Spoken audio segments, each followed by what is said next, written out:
Hi folks, my name is Karen Riddell. I work in instructional technology upstairs, and I am delighted to have you here today for our faculty panel discussion presentation on using iPads in the classroom. So it was just about this time last year where 5 faculty and staff on campus were issued iPads as part of the Computer Replacement Initiative, the CRI, and here we are a year later, and I've asked those people to come here and in 6 to 8 minutes or less, provide us with a brief kind of update of what they used, how they've liked it so far, how it's been working in their classes. So today we're going to be hearing from Denise Purdue from Student Support Services, Liz Stanwyck from Math, Matt Belzer from Music, Craig Saper from Language Learning and Culture, right? Is that what Literacy. it is? Literacy, sorry. Tim Nohe, I wrote LLC and then was like, Tim Nohe from Visual Arts. In that order. So without further ado, I'm going to give you Denise, and then what I would ask for the audience is to hold questions. We've got kind of a tight schedule today to try to get through all 5 people, so I'd like you to hold questions until the end. So we'll plow through pretty quickly, and then we'll open it up for some general discussion. I do know there are quite a few people, including some of our presenters, that need to be someplace else at 1, so we'll try to keep the pace appropriate. Thanks. Welcome again. Come on in, those folks who just came in. My name is Denise Purdue, and I work in Student Support Services, and I was one of the 5 people that applied for the iPad initiative and thankfully received one. Just to let you know that today I'm going to do my presentation. I'm using SlideShark it's an in-the-cloud format or platform. I have a PC on my desk at work, and that's what I use to create PowerPoints. When I got the iPad, I did not get an iTunes account to go along with it, so it was my own funds that I had to start spending. And Keynote is $9.99, and there's a lot of other free formats out there, so I started exploring with some of them. And this is the one that I liked, and this is the one I chose. For free, you can have up to 100 megabytes of cloud storage for your PowerPoints. It automatically converts a PowerPoint to work on the iPad, and it's quite simple. This is the format I'm looking at. You don't see this. You see just the PowerPoint screen. But I'm looking at a timer. I just started my time. I'm 1 minute, 28 seconds into my presentation. I see all my future slides that are coming up here. I have my notes that are written down here. And I'm also permitted to use several smartboard type features with it. One is the fact that I can write, I want to go back to that one and use a smartboard feature that I can write on my slides.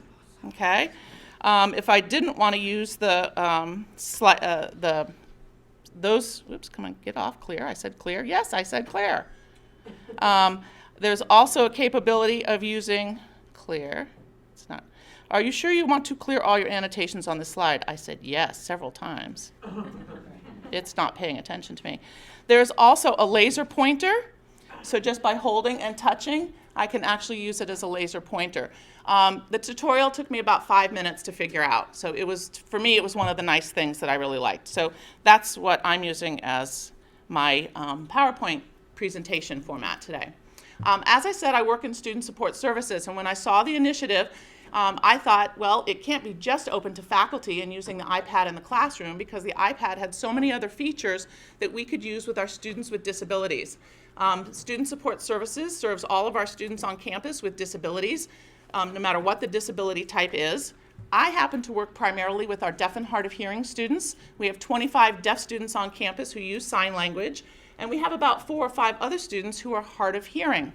There's a lot of features and a lot of apps that the iPad has and the iPhone has, and I wanted to be able to use these and demonstrate some of those apps as forms of assistive technology for our deaf and hard of hearing students on campus, and also show some of our other students on campus some of the other features that were built in. They have learning applicabilities, as well as I think that there's some things that classroom apps could be used as well. The iPad has apps that are built in it for accessibility, and I'll show you that in just a minute. And so that's one of the reasons why I applied for the iPad pilot, and I got it. Most excitingly is that this winter I wrote a grant for more money to purchase assistive technology for our department. At the time prior to getting the iPad, our department had one piece of assistive technology. It was an $800 assistive listening system that we would loan out to our hard of hearing students. The teacher wore the microphone and sender, or transmitter, and the student wore this and attached it either to their headphones or to their hearing aids. It was $800. This one is 8 years old. We're still using it. It's old technology.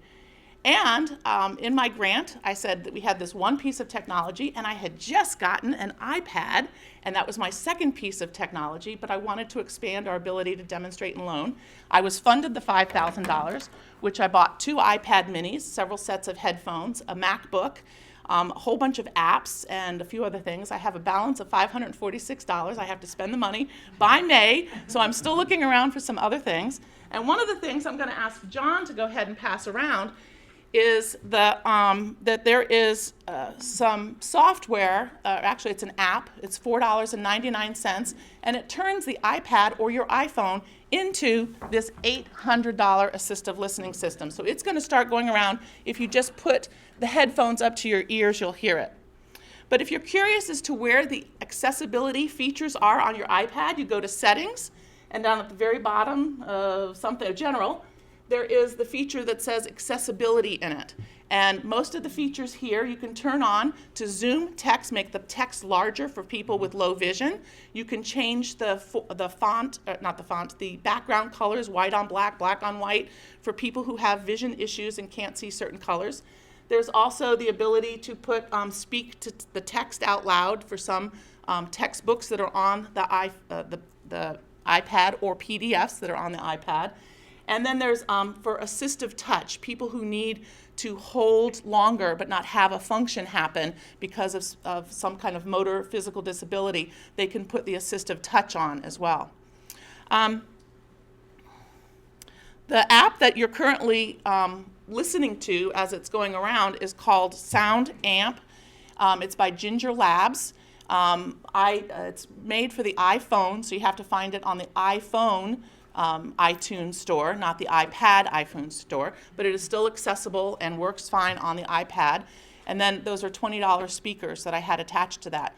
We have a lot of students who come in with some mild and moderate hearing loss, and their health insurance may not pay for hearing aids, or their hearing aids may be very old and their health insurance doesn't pay for new hearing aids. Today's hearing aids cost between $3,000 and $5,000 because they're digital technology. So very quickly, and we do have some more assistive listening systems. I bought newer ones with that $5,000 grant. They're teeny tiny assistive listening systems now. They're all digital technology, but they're all loaned out to our students right now, so I didn't have one to show. But immediately I'm able to show them on their iPhones how they could use this particular device with some software. And it's very easy to use if you need to modulate the volume. It's all on the screen to modulate the volume. But most excitingly, what I use my iPad for is, like I said, we have 25 deaf students on campus, and all of them have better technology than I have. They have iPhones and iPads, and they constantly call me using FaceTime. Matter of fact, I had to warn them all not to call me today between 12 and 1 because all 3 of these iPads would probably ring now since they're all in the same room together. And that has happened before. We have students that will go to the clinic, students that will go to business services, and they just go with their iPhone. They're all taught now to raise the volume on their iPhone so that when the person, the hearing person in the room, hears my voice coming out of the iPhone, that's my voice, and they know, and I'm basically interpreting from my office. I have this little $3 stand that I got at Tuesday mornings, and I keep my iPhone or my iPad propped up on my desk, and I'm able to use FaceTime with them all the time. And I understand my time is almost up. I have 10 seconds on that clock, and I'm 16 seconds over here, and I'll wait to have our questions in the cloud until we're done at the very end. Thanks very much. So, We'll hear from Liz Stamick. Okay, so I'm Liz from Math and Stat, and I'm just going to talk briefly about the apps that I use and the I feel like success that I've had with this. One of the things that I wanted the iPad for that I was really excited about was to make videos for my hybrid classes, and I've done a little bit of that. I use this thing called Explain Everything, and I can make a video, and let's see, you can there's volume here, but it doesn't really matter what I'm saying. I can make a video, and the students are pretty comfortable with that. But honestly, oh, okay, thanks. I didn't really enjoy that process very much. I'm kind of a perfectionist. It took me several hours to make a 2-minute video that didn't have ums or mistakes in it. So this was not my favorite way to do things. What I've discovered is there's another app called Notability. And one thing that I'll do is I'll write up an example for my students. I'll post this on Blackboard. And what I make is a PDF and an audio file. And because I have multi-level students, the students who are very good at this can just look at the PDF. They say, oh, I know how to do this example. They're done. It takes them almost no time. They don't have to spend the time to watch a video. But the students who want a little bit of extra help, I record a whole explanation of this entire problem line by line. And the answer is 0. So that's something that students have really given me a lot of positive feedback for, because they can choose to listen or not. What else? I use TED. There's a TED Talks app, there's YouTube, and I use these things to kind of spice up lectures in class. But my very favorite thing of all is using the iPad to give notes in class. So this has really changed the way that I teach. First of all, I mean, very simply, you can see this a lot better in every single classroom than you can a whiteboard or a blackboard. It is so much easier for everyone to see. For courses where there's lots of, multi-level problems, like this is a proof that I gave and I had lots of questions about the proof and how do we get to, how does this thing happen? So I can say, well, this... So is this still Notability, Liz? This is Note-Taker HD. Okay. This is Note-Taker HD. So I can circle something and talk about it. I can move back and forth several pages, and at the end I can make a PDF and post this entire thing on Blackboard so that my students can read all of the notes later and make sure that they didn't miss anything. Then this has really been my very favorite thing that I've used in the classroom, and the students absolutely adore it. It takes a little practice to write legibly. I'll give you an example. Can you type? Yes, absolutely, yeah. You can type, and I have a keyboard, so if I want to type, I can. And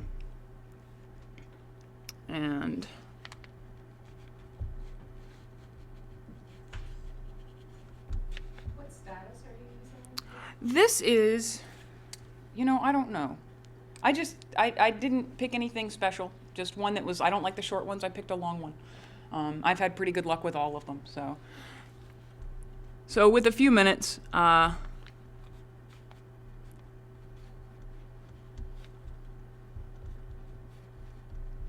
I've seen you show us this. We can't see it, but you have an expanded window on your. I do. Right, don't you? And I can actually show you what it looks like in a different app.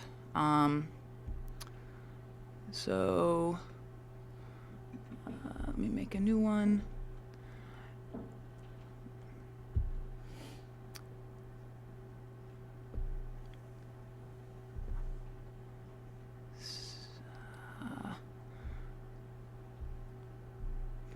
And where is my Zoom? Well, maybe I can. But yeah, there's a screen at the bottom that's about this big, so I can write very large and the students see it very small. I think that's pretty much everything. I use Dropbox heavily to go back and forth because I am a PC user everywhere else but this. So I create PDFs and put them in Dropbox and post them on Blackboard and all of that. And that's really the success that I've had. I have some more things that I want to do with it. I'm going to play around with it this summer and see if I can create, 5-minute videos the students watch before they come to class. But even just the note-taking has made a really big difference for my students. So 2 questions. Does the PDF capture the audio? And second, I noticed you're using a more pen-like device. I played around with a lot of different styluses, and okay, so it is Yeah. it is the thicker, like rubber thing at the end. Okay. Yeah, it's actually a pen on this side. So Okay. I use the iHome ones. I think Okay. John has several that are the same ones, different color pens on the inside. Yeah. Okay. Yeah, Notability will capture an audio file, but it's not connected to the PDF. That is, you can't watch me make it like a video unless you have Notability on an iPad. With the Explain Everything, it's just a video, so you get audio everything, and you can make a PDF then, but the audio file is separate. Yeah. And Notability is also a Ginger Labs product. I think it's $1.99. Yep, it's $1.99, and Note Taker HD is $2.99. So. Just to comment on those videos, a student told me, and I have not had a chance to look into this myself, but I think you can download something called like Adobe Reader X or something like that, and that can actually view those Notability files and recordings natively. So I haven't. You can watch that and listen at the same That's time. what I've been told. I haven't had a chance to actually That's look. what I could do. Okay, that'd be great. I've also had. Time for like one more question, and then we move on. You can hold here. Oh, Liz, I was just wondering, what can you afford? Is there Note Taker HD? Could you put Oh, pictures in? my goodness, yes, absolutely. So one thing that's really nice is, because I teach stat, is if I want to show them how to use, say, tables, any PDF, I can bring in there, JPEGs, most file types. I think I don't have a problem. I can even open Word documents, although they're not the prettiest thing you've ever seen. And then, of course, I can annotate and write all over it. And this does not have audio. this does not have audio, no. No. I can also import into the other app, though, and that one does. So you know, you actually, any of the things that I've shown you, you can import PDFs and JPEGs. And I don't know about videos, but still pictures is not a problem. So. And just one more time for people who might not have written them down, the apps that you're using, Notability, and then the other one was? Notability, Note Taker HD, and Explain Everything. And all of those are $3 or less. Great, Okay, thanks. thanks. Yeah, there we go. All right. Hi, everybody. I'm Matt Belzer from the music department. I use the iPad a lot, but one thing I don't use it for is giving presentations. So this is actually a new thing for me. Actually, when we get into the new Performing Arts and Humanities building, I'll probably have more occasion to use this in that environment.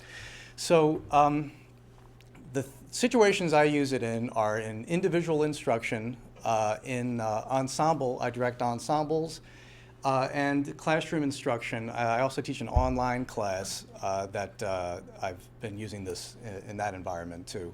So I can show you. Maybe I should start with the note-taking thing. I chose to use GoodNotes instead, and I think probably the reason I chose that is, well, one reason is it also has a music manuscript for me, so I can do that. But I've used this for meetings, for my rehearsal notes. This is a saxophone ensemble, and so they gave a performance, and I critiqued them, and kept notes, and went back to them. Also, it's important, like when we have our auditions, for example. That's all like my sad commentary on different things I've seen in auditions. I just recently got a stylus, and so I'm experimenting with that a little bit more. But GoodNotes also allows me to import files, and another useful thing that I've been using that I'm going to start combining it with is this app called, well, here, let me see. The app is called Genius Scan. And something I've been using it for in my jazz composition class and a little bit in my jazz theory class is I've scanned their assignments. So I was trying to reduce the amount of paper.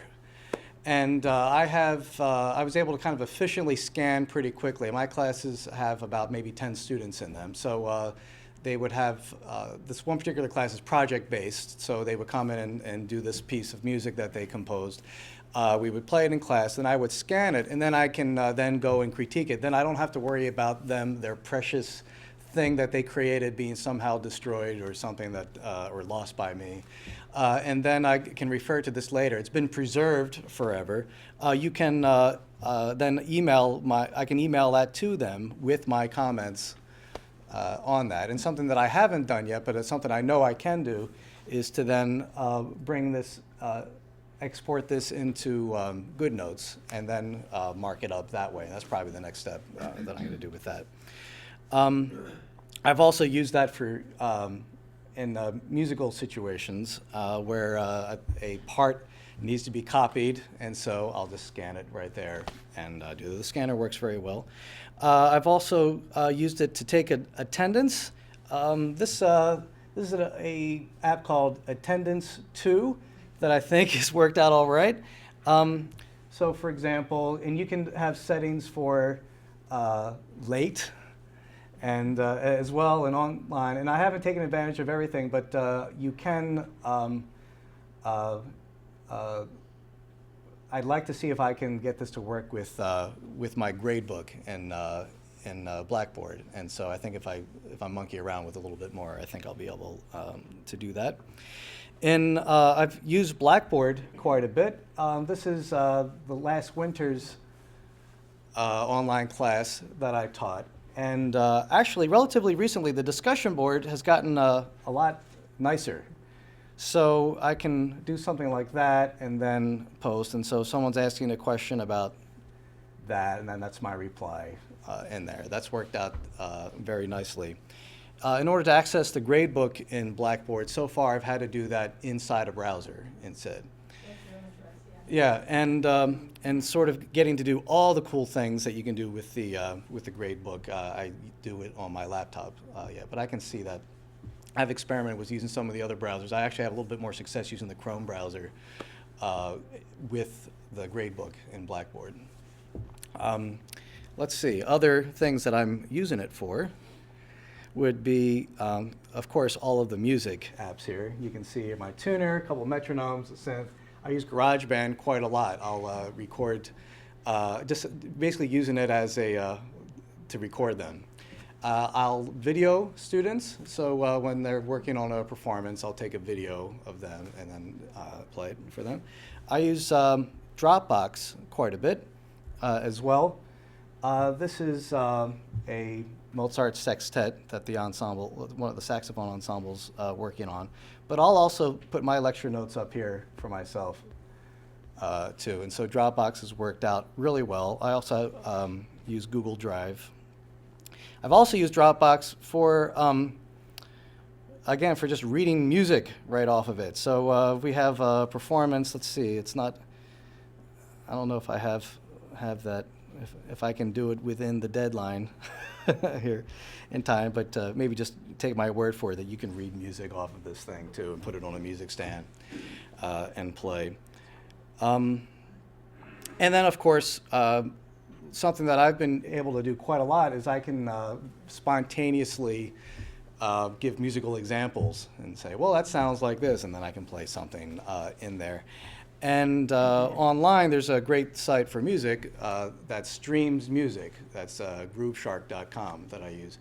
And it's got quite a large jazz library, so I can spontaneously say, oh, well, it sounds like you are doing this sort of thing. Why don't you listen to that?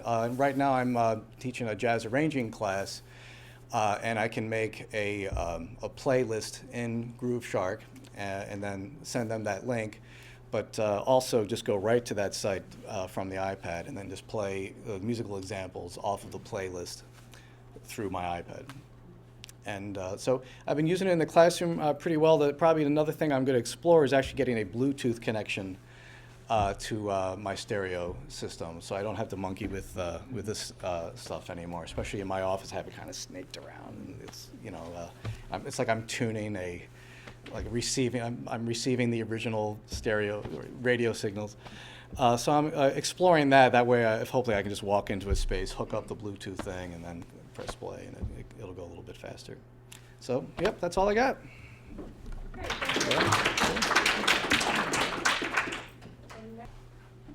So I'll just start talking, and my name's Craig Saper, and as you heard, I'm interested in literacy. And specifically, the projects that I've worked on have to do with the future of literacy and the future of the book. And I'm also interested in failure as a pedagogical tool. That is, it's something that those of you in the sciences and maybe the arts are used to, which is that you try something and you try to hack it until you break it to see what the limits of literacy in my case or the book in my case are. So I'm interested, for example, in just this idea of the differences between the book and this other interface. I have this children's book which is about literacy. And so one of the things we tried to do was to think about the future of the book and publishing, and that might be that might be the augmented book. So this is a book called Between Page and Screen, and it's just QR codes, but then when they're fed into the camera on this website, the text appears to be three-dimensional, and it's a love story between page and screen.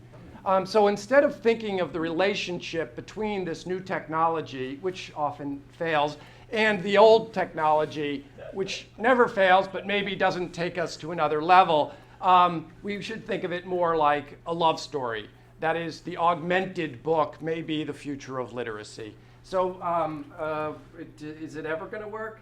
But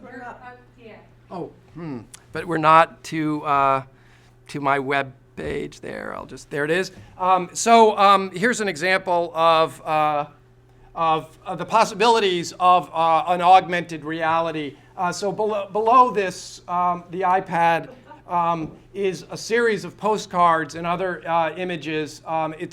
It's not work that I produced. It's at an exhibit at iBeam Gallery in New York. But you could see that the potential here is that you could add movement and other object to these objects that could be displayed in front of you. Why we're looking at that. So, for example, I'm interested in the ways that the book can be rethought. This is an exhibit that we did on the book. So one of the things that we've noticed in terms of failures is there's no flash on the iPad, and this book Between Page and Screen was programmed in Flash, therefore it doesn't actually work. So the lesson to be learned there is, if we do this, we need to use it in HTML. We need to build it in HTML5. So this is, really interesting, but maybe not. One of the other things is distribution. So I published a little book, and I published it with 3 different publishers. So the idea would be, how are we going to distribute books? And one of the things that I wanted to talk about why this is playing here is this is a really good device, better than the iPad, to read a traditional book on, a PDF. It's easy on the eyes, and it's called the Kindle. But what this is particularly good at is a kind of three-dimensionalizing of reading. So what we're playing with now is rethinking the interface where you would move, I'll just go back there, and you would move around the screen, not to think of it as a PDF. So what I want people to get away from is to think of literacy and publishing and writing and the book in terms of the PDF, in terms of what was possible in terms of the linear page that you would then turn. We now can move around the screen and enter it from a number of different possibilities. Or we could use it as a kind of augmentation device. Obviously, this is going to change what it means to be literate. So one of the things that we're working with is we're going to have to basically train people to read. And so there's a lot of interest in training people to write and to do math.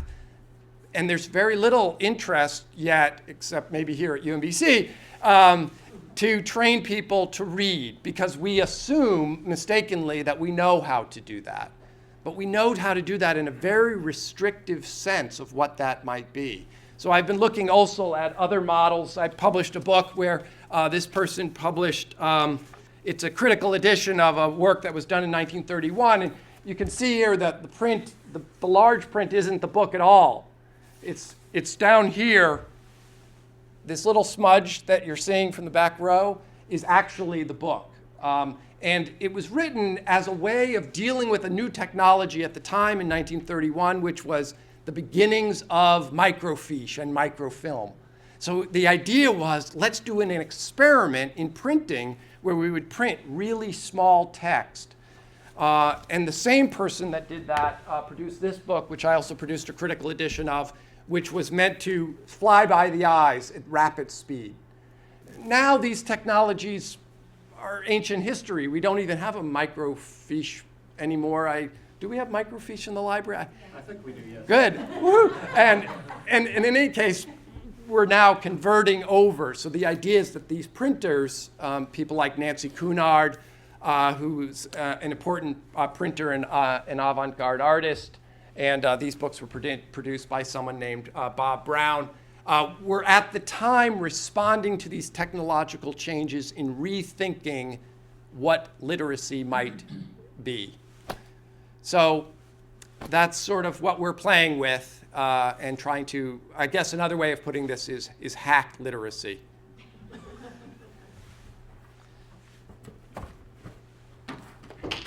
Thank you.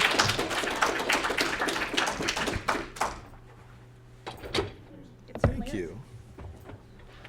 I requested the iPad for use in sound design, and sound design is meant for, in the visual arts department, creating sound materials for filmmakers, video makers, and animators. And the computer has been a real point of convergence for studio tools, whether they're live instruments or virtual instruments. You once had very expensive analog tape decks and synthesizers that you would patch by hand. All of these things have converged in this device through applications that are relatively inexpensive. And so I'm going to walk you through a number of these tools that I use commonly in sound design. One of our previous speakers spoke to using GarageBand.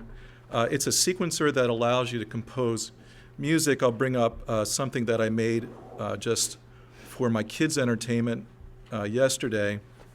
And you'll see here that you have a set of virtual instruments and something called a piano roll. And each one of these little dashes that you see is a MIDI value that's instructing a certain pitch of note, a certain hit on that instrument in terms of producing a volume dynamic. And we see this sequence of instruments over time. So I'm just going to play this for you. Hopefully we'll have sound.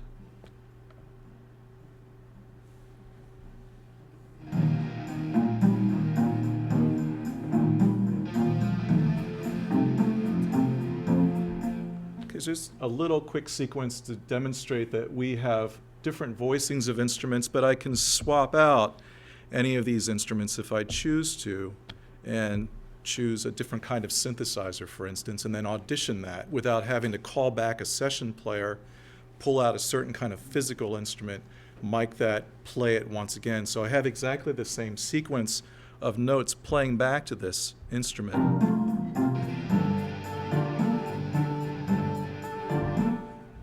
So I'll call up another song. Another really dominant motif in the studio now is the use of the loop. We're really living in the culture of the loop now, in which you work with packets of information that can be stretched and conformed to different kinds of key signatures, different kinds of durations, different kind of tempi. And so here, this is another thing produced for my kids yesterday sitting on the couch.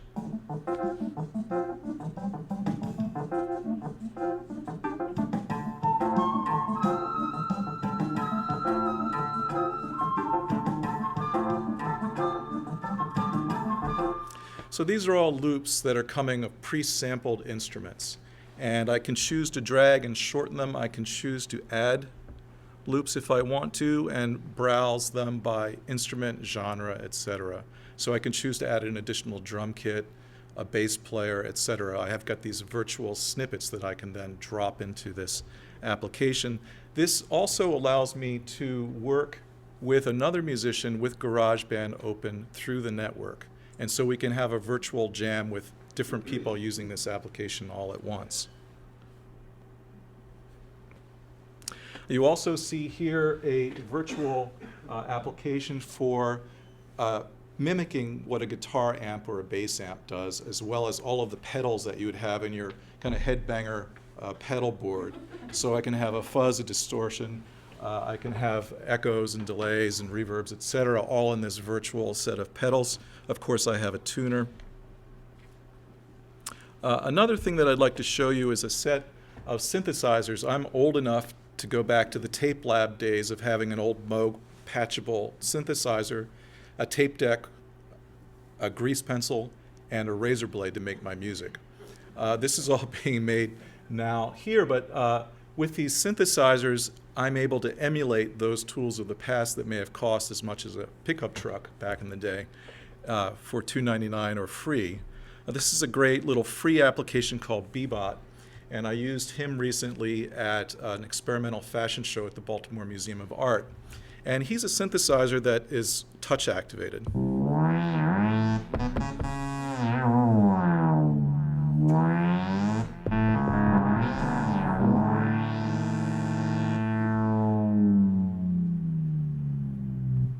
So you can imagine what great fun this is for a kid stuck in an airport somewhere. All right, so that's Bebot. We also have synthesizers that look much more old school, like the 76 synthesizer here.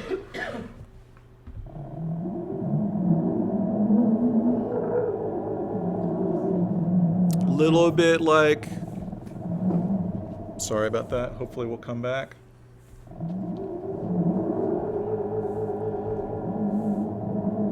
For those of you who might remember the film score for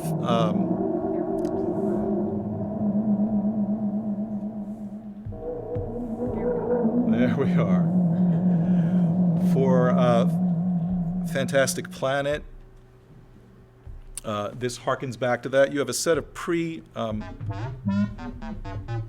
patches, but you can also sculpt your own sound with this application.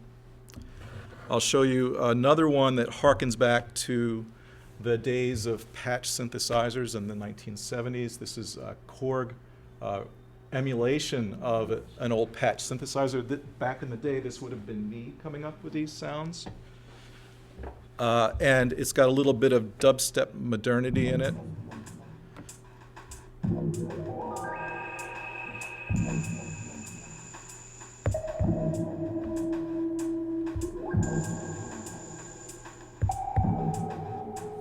So it's all hands-on. Again, full of these patches, full of these beats. This is yet another that's a great deal of fun called Addictive Synth, and it is quite addictive in that you are able to sculpt the sound in real time. I'm going to pull up a patch for you. Let's choose something obnoxious like Thunderpad.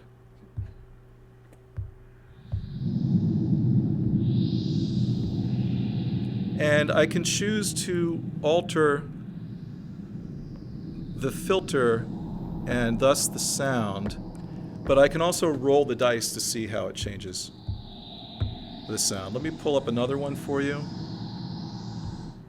This is one with an associated sequencer.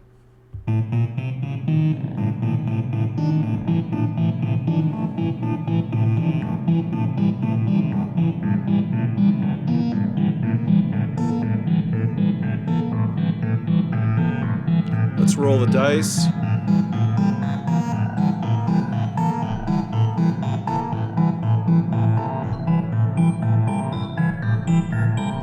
So I'm adding a certain kind of brightness to the tone color.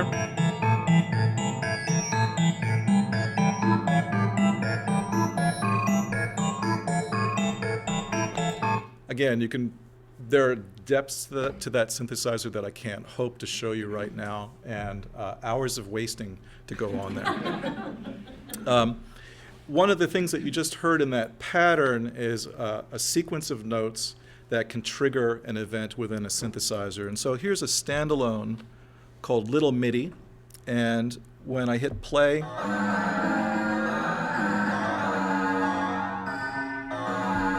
it plays that range of notes for me. I can turn the sound on or off, and it triggers another synthesizer that I have living inside my iPad. And so this little thing, Little MIDI, is controlling this synthesizer. How am I doing on time? You're out, but you can finish up. Okay. I just wanted to show you quickly a whole range of applications that are on the experimental side of synthesis. And some of these are beautiful in that they allow you to work with sound objects, like aura flux.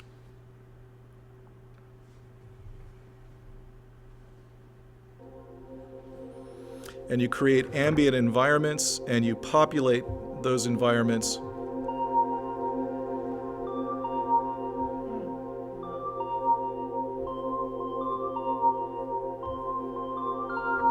And we can change the season of the ambient that we're listening to. We're currently listening to spring. Let's go to summer. Go to winter. I'll show you one other pretty one because I understand that we're out of time. And then I'll play a nasty one for you. Nasty sonically.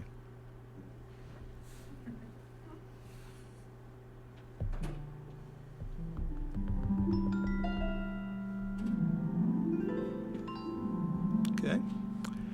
And these instruments work in different environments, and each one of them has a different kind of emulation of forces of gravity, wind, etc., that will intermix the instruments.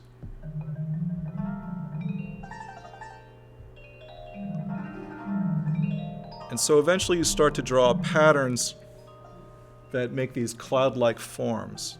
And so they have a kind of autonomy once you've performed them, and you can continue to add to them. There's one other strain of synthesis that my students are doing, making circuits with IC chips and resistors and so forth. And it's called circuit bending. Sometimes they get a speaking doll and they turn it into something that sounds absolutely terrible and robotic or evil and satanic. Sometimes they'll work with these chips and produce something like this.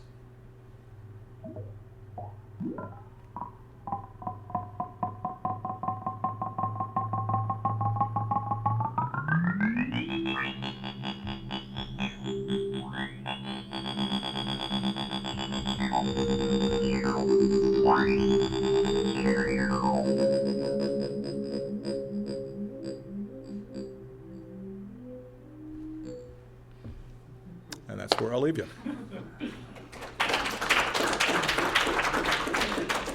I'd like to thank the entire panel. This has just been an awesome presentation. And with that, I'll open it up for questions from the audience. We are videotaping, so if you have questions for anybody in particular, please ask it loudly. And for those that have to leave, I do know it's getting close to 1 o'clock. So, questions for anybody? Yeah. So I want to do the thing where you're showing your slides, like the first presenter was showing us, and writing on them and stuff, but I want to carry my iPad around the room. I don't want it plugged in. Can I do that? Not yet. Soon? Well, we're trying to figure it out. I mean, the challenge that comes to it is figuring out how to do AirPlay in a way that'll work. So if you think about it, you have a way with something called AirPlay where I can take my iPad and I can show it on my HD TV, and it streams it through a wireless environment. Mm-hmm. The problem is that it's using an Apple TV, and it doesn't scale to the way that universities do Wi-Fi. And so we can't just stick these things in there and say, oh, you know, you'll be able to walk around and AirPlay is going to work well wherever you are in the room. So Steve is investigating some things. Jesse and I have been talking, but we know this is where we have to figure out what the right solution is going to be for trying to do this. And I'm sure there are going to be some switchers that are starting to come out that we could put in classrooms that could pick things. There'll probably be an app that you would load, run that, and it would connect to the switcher, and the switcher would then be connected to the projector and doing it. But we just haven't found one that we're comfortable saying this is what we want to deploy right now all over campus. But everyone wants to do that. To experiment with one. Okay. We'll start a list. You can sign up. Other questions? I don't have. I just wanted to make a comment. That's the main the thing that you just brought up is the main disadvantage for me of using the iPad in the classroom is that I'm stuck behind the podium with a pretty short leash. Well, that doesn't really stop me. I just write and then walk and talk and then go back and write. But it would be really, really cool if I could carry it around the room with me. So it may be the solution. You know, there is one that I've seen from, who is it? Don Engel had showed me something that you can set up a link between a Mac and your iPad so that it's showing whatever you do on the iPad. if you could attach your Mac to the projector and then be walking around and doing that, that may work. But that was something that I need to talk to Don about. He showed it to me about a month and a half ago, and I just haven't had a chance to follow up. That'd be fine. I already have my Mac attached. Yeah. Anyway, so Yeah, that would be awesome. Yeah. You have the same problem of getting them on the same network. Yeah, at least from what I've seen, what ends up happening is you basically have like a peer-to-peer network or device-to-device network. Right. So works great as long as you don't want to get on the internet at all in your class. If suddenly you would like to get out to the greater internet, that's a stumbling block at this point. Okay. But then you could disconnect. You could disconnect the iPad and just have your students then. But then you're back in the front. Well, yeah, it's true. But they're doing their. Well, yeah, you're right. Right. You're right. So we hear. I mean, and we anticipate that Jesse's the one who's tasked with trying to figure this out, and so we'll hopefully figure some way to let somebody try it in the fall. So the fall. Lovely. Yeah. Somebody. I don't know that we can scale it across campus, but I'd like to do a trial of somebody. Yeah, Put me in the lottery. and me too. I would be game to go in that lottery. Other questions or comments? Yeah, Eric. For Liz, I'm wondering how your students use the iPad. For example, they're kind of freed from note-taking, I guess, because they can just print the notes later. But I mean, potentially you could, provide some skeleton of notes or something like that students with iPads could access and then annotate themselves. Yes and no. I have experimented with that, and even before the iPad, I've sort of experimented with giving a shell and then filling in the shell with them. For my lower level courses, I don't provide the notes at all because I want them to write them. I encourage. In fact, I'll give an open note test or two just to make sure that they really do put a pen down to a piece of paper and write it. Because for math, especially, I think that if they don't, then it's like watching knitting. They never learn to knit. For my upper level courses, about a third of the students no longer take notes. They also no longer do as well. So, so some of the students, they'll say, I had some trouble with technology. They were all happy when it worked again, and the projector worked again because they didn't have to take notes anymore. But I've definitely seen a difference with the students who go ahead and take the notes and then use my notes as backup. They do much better than the students who don't bother to write anything down. So I haven't really explored a lot of that. I do capture questions like pictures of book questions or questions from the internet or things like that, and I put them into my notes so that I don't have to take lots of time writing stuff they don't care about. But other than that, I haven't really made it. I haven't provided them with a whole lot of extra shells, and like you're talking about. I haven't done much of that. I'll just add on a comment to that because I've had some experience in the same place. Eric, with flipping my classroom, I have the same effect where some students, they're seeing the material outside of class on their own when they're reading it instead of in the classroom lecturing to them, and because they're not taking the notes they should be on it, they have problems. One of my fixes has been to require them to make flashcards about certain things, and that sort of technique to force them to really write things down at some point. Do they understand why this is important? When you when you force them afterwards, after you force them, I make it pretty clear why I'm doing it. There is definitely a correlation between the kids who make use of the flashcards and the kids who do well early. But do you hear from any of the students after the fact that? Occasionally, yes. Not every single one, but occasionally. Other questions? All right, well, join me for one more round of applause for our speakers. And thanks, everybody. It's been great, and there's lots of sugar and caffeine here, so go and have it. Thanks very much.